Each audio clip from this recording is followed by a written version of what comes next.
Welcome, everyone. My name is Stacy. I'm your host. This is my co-host, Angelica. We're with the Ring of Democracy, and today we have Miss Mary Russell with us that we're sitting down with. And the reason for this is that we want to democratize the electoral process and get to know our candidates because, let's be honest, when you look at your ballot, what are the chances you know everybody who's running? So, with that said, I'm going to let thank you. Yeah, take it over. Thank you, Stacey, and Miss Russell. Also, thank you for being here today. Well, Mary, before we dive in, we want to ask you, could you please tell us briefly who you are outside of campaigning, and just who you are? You can go ahead and answer that. So I'm pretty new to Sacramento. I've been here 5 years. I lived in my neighborhood for 3 years. Retired from my first career, working on a second career. I was a Navy intelligence analyst. I have 2 kids that they're grown. What else? I was a former public school teacher. Was elected to the school board in my 5th year teaching in Pinellas County. I stayed on the school board for 4 years, and after that, I did mostly full-time Navy. And you said Pinellas. You're from Florida? Florida. Okay. Yeah. Well, now we're in Sacramento just to see how we can improve, the different neighborhoods. So that was one question I had for you. I know you're running for the District 2 seats. Can you tell us a little bit about, what prompted you to kind of go for this? So, like all politics is personal and local, right? So first it just started with me in my neighborhood and, what I saw. It was a pretty active season. I think lots of people walk in the neighborhood and whatnot. And I talked to a few of the candidates, and then I learned a little bit about the person from my neighborhood that was running. And I still didn't think that there was somebody that could do the job. So on the last day, I filled out the paperwork and got the petition signed and filed to run. Okay. Well, to follow up on that, I have a follow-up question. I know you mentioned that things that you saw in your neighborhood. Can you tell us a little bit more about that? So I live in a nice neighborhood. I live in Woodlake, and but our neighborhood is kind of tucked away and isolated from everything else in the district. So when we moved here to Sacramento, we lived downtown at first. We spent all of COVID in an apartment. The first time my husband and I ever lived in an apartment. So it was interesting. We the Capitol and all the protests and everything that was going on was sort of, the only window that we had to the city of Sacramento. We thought, is this what Sacramento's all about? And then, we started looking for a house. And so we bought a house kind of in that height of all of those bidding wars and whatnot. And we found a house in Woodlake that didn't have a bidding war. And also, when we first moved here, we went down Del Paso, and I was like, well, this could be a really cute little street. What's going on here? It's better now than it was 5 years ago. So 5 years ago, when we went out, furniture shop, and there was a furniture store there, we went to take a look. But I just remember thinking, this is a really cute place and it could be amazing. So when we were looking for a house, I was like, oh, this is by that little Del Paso Boulevard street. So that's why we bought our house. Well, and during your time here, I'd say, what do you see as the most pressing issues in the district that you would want to tackle in the area? Yeah, District 2. So for District 2, for Sacramento altogether, I think sort of a lack of opportunity. So we moved here right before COVID. There was still a homeless problem right before COVID. There was lots of people. I think more people on street corners pre-COVID than there are now. So, but there weren't these big tent city sort of areas, at least that I knew of, right? So they could have been there and I didn't see them. But say again, what was it? What was the question? What you see as the most pressing issue? So I think the most pressing issue is opportunity and investment in the community. It's not a surprise to me that the neighborhoods with the most violence and crime are the neighborhoods who have been locked out of opportunity for the longest period of time. So when I was in Pinellas County, after I was on the school board, and when I retired from the Navy, or when I was getting ready to retire, I started working temp jobs for different departments in Pinellas County. And one of them was the stormwater department. And we developed a stormwater fee. And everybody had to pay the fee. It wasn't a tax, so there was nobody that was exempt. Nonprofits had to pay the fee. Everybody paid the fee based on how much impervious surface they had and their rooftop. So people with smaller houses paid smaller fees. People with a bigger impact on the environment paid a bigger fee, like gas stations, corner gas stations that have, toxic runoff, they paid higher fees. Even churches paid fees. So that's one of the ideas that I think that we could do in District 2 that would really raise the level of health in our community and opportunity and pride, I think, in neighborhoods. Because driving around in the neighborhoods, I saw lots of open ditches, lots of standing water. With homeless encampments, we have black flies. They spread disease. Mosquitoes spread disease. So I think for District 2, number one is to invest in our communities in a way that makes our communities healthier. And I think the stormwater fee would do that. It would be a game changer for District 2. Well, thank you for sharing that, Mary. Now, I know you mentioned improving the area of District 2. Correct me if I'm wrong with the stormwater fee, encouraging that fee so it can address certain issues. Mhm. Did I get that right? Mhm. Now, what other improvements would you try to instill in District 2? So I think, the environmental impact that the homeless situation has had on the Sacramento River and the American River is extraordinary. And I think if we start to think about all of Sacramento as a watershed district, so that means, the roof that falls on your rooftop and runs all the way down through the streets and into the river, it carries with it everything, bacteria, dirt, trash, everything.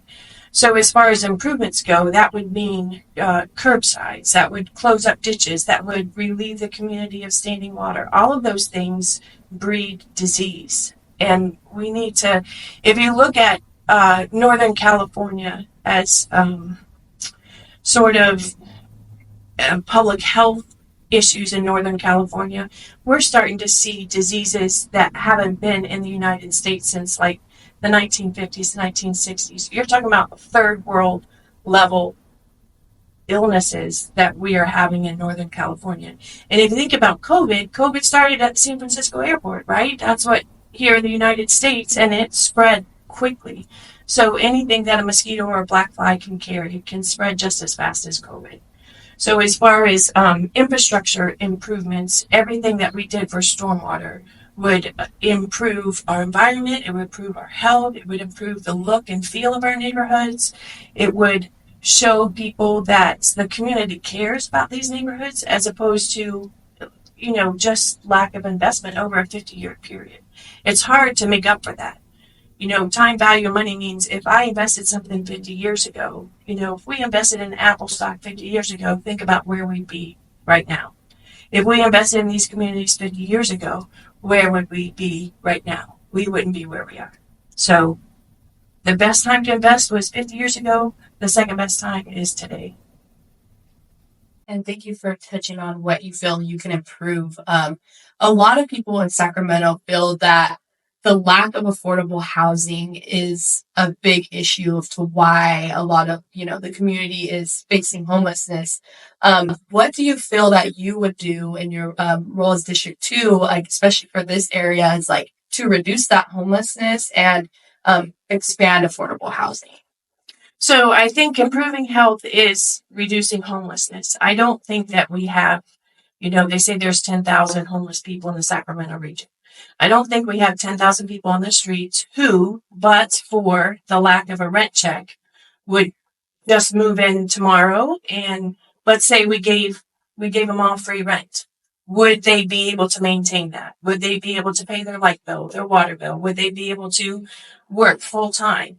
If you're not employable full time, 40 hours a week, because you're not healthy, then, making houses cheaper isn't the answer. I don't think the answer is building more apartments either. I think for District 2 specifically, I think we need to look at older residents who own their homes. How can we give very low interest loans to fix roofs and windows and to shore up those houses so those houses are safe and healthy.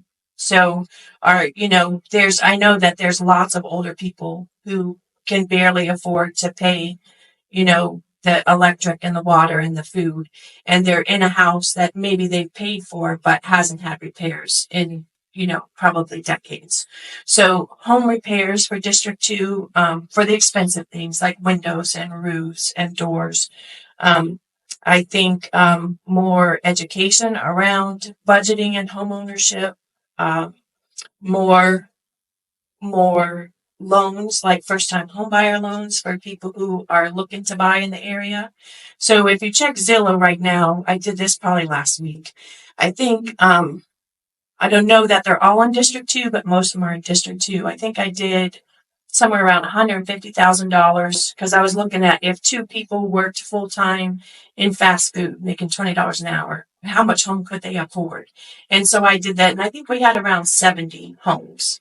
They weren't great homes though, but think how you could change someone's life though if you gave them a low interest loan and then you helped them with down payment assistance and they were working 40 hours a week and then you gave them the money also to fix it up, like windows and roofs, because those are the two most, expensive things. So around 70 homes in Sacramento, under 150,000. I think the number went up once I did like 200,000. But home ownership to me really is the ticket to improving a community. I don't think it's lower rent. I don't think it's more apartment complexes. I think it's home ownership. And let's fix what's here. And if the homes if they should be condemned, let's condemn them. And then, build back better. Okay. Well, that conversation, I have so many questions. So in terms of building back better and giving those opportunities, like I know you shared quite a bit of what your vision would be to ensure that home ownership gets folks off the streets. But can you tell people, our audience, a little bit more about what that plan would look like and how you would be able to bring that to fruition? Because I know you shared the loans, the down payment assistance, but in the current um, era that we're in, how fast do you think that would be able to happen, or have you? So I think so when I bought my first home, interest rates were somewhere around 9, almost 10, 11% sometimes. And my first home was bought with a low interest first time home buyer government bond money. And you had to be in line at the bank to get a 7.49% home loan rate. So the idea that rates are high right now is, it's something, but it's not everything. So, we'd have to look in the budget. That would be my first step in office, is to figure out how they, roll with their budget and figure out where we can find some money. But if you just set aside, let's say, for instance, 2 years ago, was it?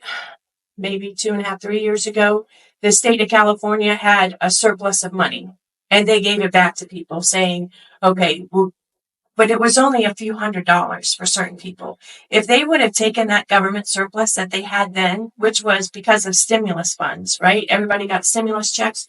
So they're out spending money, and we collected more income tax, or we collected more sales tax than we thought that we were going to collect. So that's where the surplus came from. Imagine if they took that whole surplus and then they just funded low interest loans. That would have been the end of the problem right there.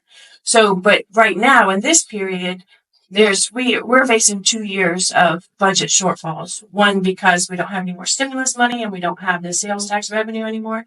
And then the second one will be because we're losing income tax across our region. And that's because 750,000 fewer people live in California than they did 2 years ago. So we have budget shortfalls. So it's going to be hard to set aside that money. But as a city council member, you need to be on board and you need to be there and you need to be able to say, hey, wait a minute, don't just give this money back as rebates. Don't do that, because people are just going to spend it. It's just going to be, and for some people, I understand that those few $100s, that was important and it did count for something. But if you could use it in a better way to leverage it in a way, I mean, that's basically just think of like a teeter totter. So when you leverage funds, you're just using the teeter totter and you're saying, okay, we have this, we can either sit even and we can dole it all back out to everybody and say, oh, here's your money back. Or we can say, hey, wait a minute, we have some problems in our community. We need to take that money and we need to leverage it here and we need to keep it so that we can help more people. I think that the value of that money in somebody's pocket was way, way more insignificant than it would have been as set aside a fund. You set aside a fund, you invest in bonds, you invest that, and you just have this nest egg of money, this surplus, and then you're using the interest around it. You're not even using your own money. You're just using money created by the stock market to fund these loans for people.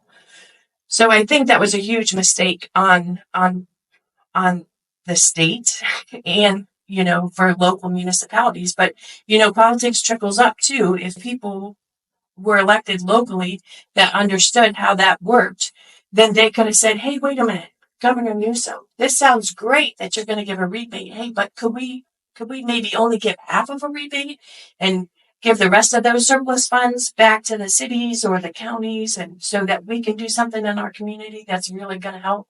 I mean, it's like the difference between buying little things here and there that kind of make you happy every day. You buy your shirt or you buy this or you buy that. But when you save all that money over several months and then you have a big chunk of money and you get to spend it a different way, it's going to be a lot more useful that way than it is, this little thing that made me happy today. Oh, thank you for sharing that.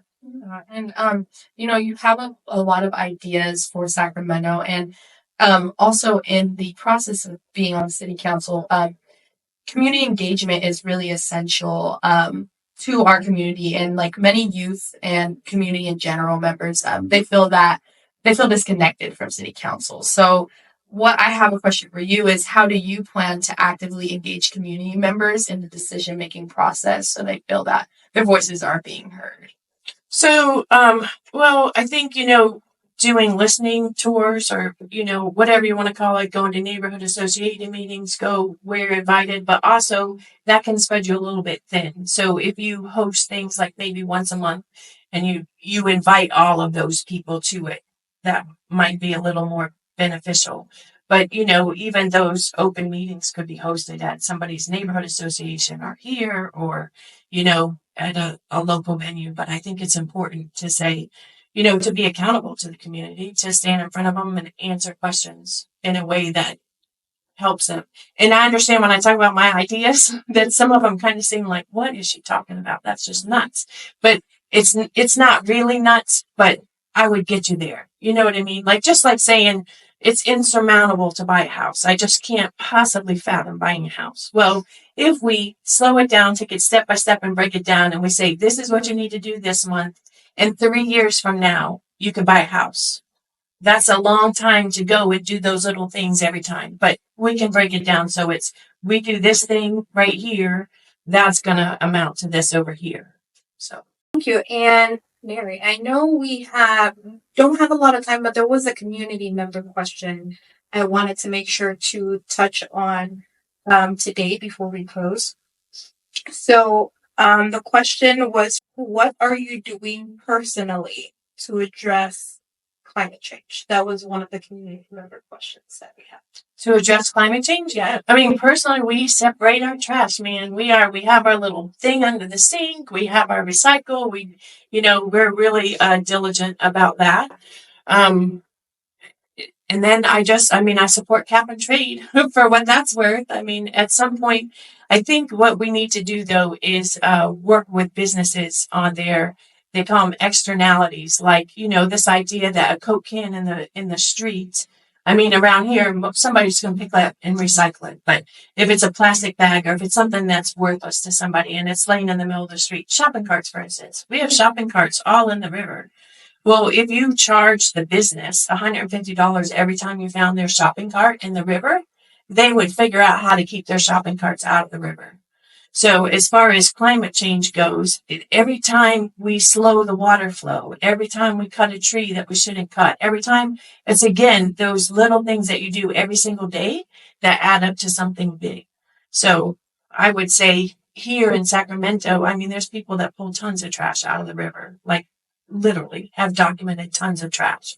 So if we take a look at that trash and we go back to those big businesses and we say, hey, listen, the way you package your whatever it is, kitty litter. I mean, they take kitty litter and dog food and all kinds of stuff to homeless encampments. But if you take a look at all of that trash and you look at all the brandings on all of that trash, you'll see who can really make a big difference in solving this problem.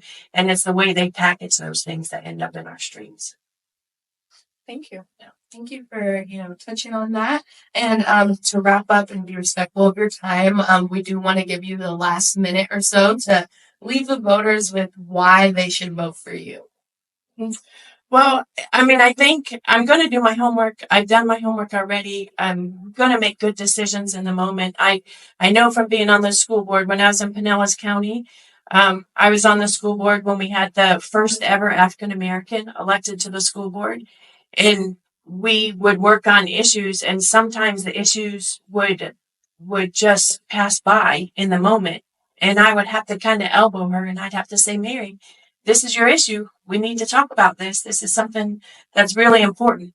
So I think having somebody in the seat that's on the ball, that understands the issues, that has researched the issues, that has lived the issues. I lived in a rented house the whole time I was growing up. So I understand what it means to kind of be behind the ball from the get-go. So I would just say I would notice the issues that are important to District 2 in the moment and be able to seize the opportunity to discuss them, to talk about them, and to vote on them in a way that matters to District 2. Oh, thank you. Thank you so much.